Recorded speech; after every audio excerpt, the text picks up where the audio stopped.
बीवी शौहर से, आपने पिछले साल मुझे सालगिरह पर लोहे का बेड गिफ्ट किया था, इस साल आपका क्या इरादा है? शौहर, इस साल में इसमें करंट छोड़ने का इरादा है। नाई की आंखों में आंसू आ गए जब एक मजलूम शौहर ने इससे कहा, भाई बाल इतने छोटे कर दो कि बीवी के हाथ में ना आ सकें। मौलवी साहब ने पप्पू को ताश खेलने से मना करते हुए फरमाया, ये एक हराम खेल है पप्पू। मौलवी साहब, इस खेल में 4 बेगमात होती हैं और आप इन्हें भिनट भी नहीं सकते। मौलवी साहब, मेरे भी पत्ते बांटो। एक बार एक इंजीनियर अपनी चारपाई पर मच्छरदानी लगाकर लेटा हुआ था। इसकी मच्छरदानी में एक सुराख था। मच्छर बार बार इस सुराख के जरिए अंदर आ जाते थे। इंजीनियर बहुत परेशान हो गया। इसने मच्छरदानी में एक और सुराख कर दिया और दोनों सुराख को पाइप के जरिए अटैच कर दिया। अब मच्छरों का दिमाग खराब, इधर से गए उधर से निकल गए। इंजीनियर से पंगे नहीं हो चंगे। किसी ने शादीशुदा आदमी से पूछा, रात को ऑनलाइन कब आओगे? दर्द की दीवारें हिल गई जब इसने कहा, बर्तन धोने के बाद। मोहल्ले की खूबसूरत तरीन लड़की जब हमारी गली से गुजरी तो ब्रश करने के लिए हमने इसके कदमों की खाद चूम ली। अरे वो पागल मेरे घर आकर मेरी माँ से बोली, तो आडा मुंडा मिट्टी खांदा जे। अगर कोई लड़की आपको देखकर अपना दुपट्टा ठीक करने लगे तो ये मत समझें कि वो सिग्नल दे रही है, बल्कि इसका मतलब ये है कि वो महसूस कर रही है कि आप बेगैरत हैं। इनके देखने में थोड़ा ही तो फर्क आया है। पहले वो मुड़ के देखते थे, अब वो देखकर मुड़ जाते हैं। शेख साहब अपने मुलाजिम से, तुम चाहती हो कि तुम्हारी तनख्वाह बढ़ जाए? मुलाजिम खुशी से, जी जनाब, क्यों नहीं, कौन नहीं चाहता होगा कि इसकी तनख्वाह में इजाफा हो। शेख साहब कहने लगे, जा फिर पुत्र के ते और लफ्ज ले। मोमिनो, अपनी बीवी का दिल कभी मत दुखाना और अपनी बीवी को हमेशा खुद खुश रखना, क्योंकि इसके पाँव के नीचे सैंडल है और बहुत मारेगी। बीमार शौहर, मुझे जानवरों के डॉक्टर के पास ले जाओ। बीवी हैरत से, वो क्यों? शौहर, रोज सुबह मुर्गे की तरह उठ जाता हूँ, फिर घोड़े की तरह भाग कर ऑफिस जाता हूँ, वहाँ सारा दिन गधे की तरह काम करता हूँ, घर आकर तुम्हारे सामने तोते की तरह आंजी आंजी करता हूँ, बकरे की तरह खाने में सब्जी मिलती है, बिल्ली की तरह बच्चे संभालता हूँ और फिर रात को बहन के साथ सो जाता हूँ। मेरे अंदर कौन सी इंसानों वाली बात है? आधी रात को अचानक बीवी की आंख खुली तो इसने देखा कि इसका शौहर बिस्तर में नहीं है। तशवीश में मुब्तला सीढ़ियाँ उतरकर वो किचन में गई। शॉफी काफ़ी का मग पकड़े कहीं सोच में डूबे देखा तो पूछा, डियर, तुम इस वक्त यहाँ क्या कर रहे हो? शौहर ने साथ भरा लहजे में जवाब दिया, तुम्हें याद है हम 20 साल पहले छुप छुप कर मिलते थे और एक बार तुम्हारे डैडी ने हमें पकड़ लिया था और गन तान कर मुझसे कहा था कि तुम मेरी बेटी से शादी करो, 20 साल के लिए जेल तैयार हो जाओ। हाँ डियर, मुझे अच्छी तरह याद है, बीवी ने जवाब दिया। शौहर आंसू पूछते हुए, आज मैं रिहा होना चाहता हूँ। वकील गवाह से, क्या तुम्हें पढ़ना आता है? गवाह, लिखना आता है, पढ़ना नहीं आता। वकील कलम देते हुए अपना नाम लिखें। गवाह ने कागज पर लकीरें मार दी। वकील, ये क्या लिखा है आपने? गवाह, मैंने पहले ही बताया था मुझे पढ़ना नहीं आता।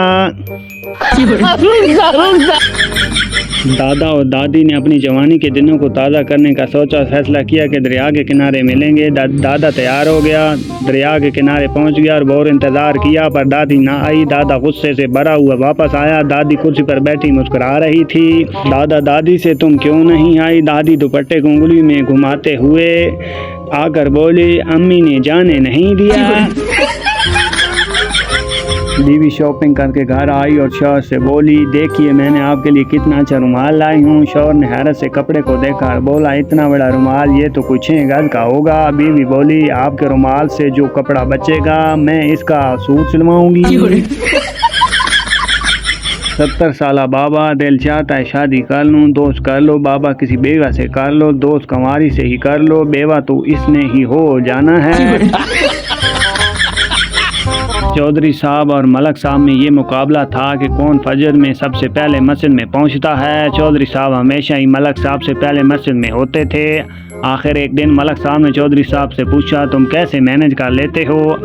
मैंने बहुत दफ़ा कोशिश की लेकिन कभी तुमसे पहले फजर में नहीं पहुंच पाया। चौधरी साहब ने जवाब दिया, मेरी 2 बीवियां हैं जो आपस में एक दूसरे पर सबकत ले जाने में मेरी मदद करती हैं। ये सब इनकी खिदमत और एहसान का नतीजा है। मलक साहब ने भी फैसला किया कि वो 2 शादियां करेंगे और मिसाइल कायम करेंगे। अल्हम्दुलिल्लाह आजकल मलक साहब भी चौधरी साहब की तरह मस्जिद में सोते हैं। एक कर्नल साहब कुएं में गिर गए। सिपाही रस्सा कुएं में फेंके। जैसे ही कर्नल साहब ऊपर आते तो सिपाही रस्सा छोड़कर कर्नल का सलूम मारते। कर्नल फिर कुएं में गिर जाते। एक तजर्बाकार सिपाही ने मशवरा दिया कि किसी ब्रिगेडियर साहब को तकलीफ देते हैं ताकि इन्हें कर्नल को सलूट न करना पड़े। ब्रिगेडियर ने रस्सा डालकर कर्नल से रस्सी पकड़ा और ब्रिगेडियर ने खींचा शुरू किया। जैसे ही कर्नल किनारे के नज़दीक पहुंचे तो इनकी नजर ब्रिगेडियर पर पड़ी तो उन्होंने रस्सा छोड़कर ब्रिगेडियर को सलूट मारा। फिर कुएं में गिर गए। बार बार यही हुआ। आखिरकार कर्नल कुएं से आवाज़ आई, कम वक्तों किसी सिविलियन ही को बुला लो। डॉक्टर के मतब में इंतज़ारगाह में एक बोर्ड आवेदन था जिस पर ज़हरी थी, ख़वातीन से गुजारिश है कि दौरान इंतज़ार आपस में एक दूसरे की बीमारियों के बारे में गुफ्तगू ना करें, क्योंकि जब वो डॉक्टर के पास पहुंचती हैं तो हर खातून हर मर्द में मुब्तला हो चुकी होती है। लोग आमिल के पास जाते हैं कि हमारा काम नहीं चल रहा और आमिल साहब भी इंतज़ार लेकर अपना काम चला लेते हैं।